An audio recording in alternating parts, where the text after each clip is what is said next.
Ayan.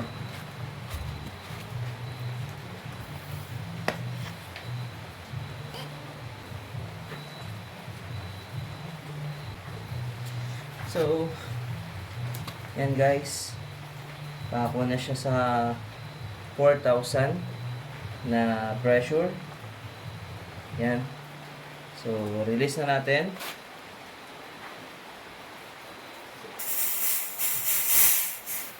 So, common points dito para malaman is ito, then dito, at ito. Yan lang naman. Dito naman mahigpit na yan.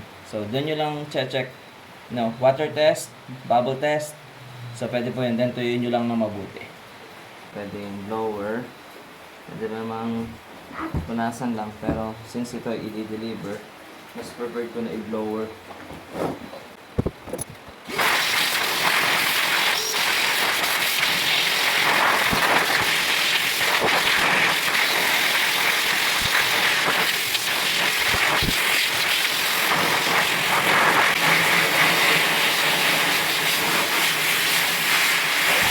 Ready to go. Ito yung ating 4-stage pump. Tinesta natin to, leak test, at saka yung capacity test. So, okay na siya. Yung bagong pump natin guys, compared sa previous, ganito yung itsura niyan. So, dito, ganyan na ang kanyang connector. Quick ano bang term natin dito? Quick fill na yung gamit natin dito. And dati, ganito yung ating hose. Ayan, kasing haba lang. So, kapag pinabit mo na siya sa ganito, dati, pipihit mo pa, tapos maikli lang.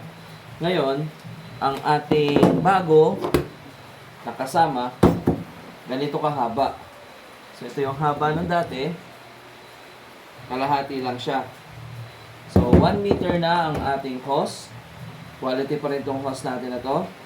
Then, kung dati, ganyan guys, maliit lang yung ating filter tube. Ngayon, ganito na kalaki yung filter tube natin. Itong ganitong design, sa 3-stage to kasama. Yung kanina, itong ganito, sa 4-stage to kasama. So, pinagsama na natin 4-stage pump, na merong malaking filter tube. Quick connect na to. Ganyan lang.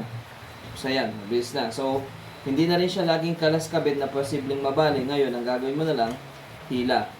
Okay? Pero paalala po, kapag ginamit nyo, bago nyo hilahin dito, o bago nyo hugutin ito sa inyong mga PCP, unahin nyo muna po ang ating release. Release valve. Bleeder. Okay? Bleed nyo muna para lumabas yung hangin na nandito sa hose at nandito sa ating pump bago nyo tanggalin itong ating hose. Yan. So, yan po ang ating pump. Meron pa siyang kasama nito. Tapos, ang kanyang yan, Japan ang kanyang gauge.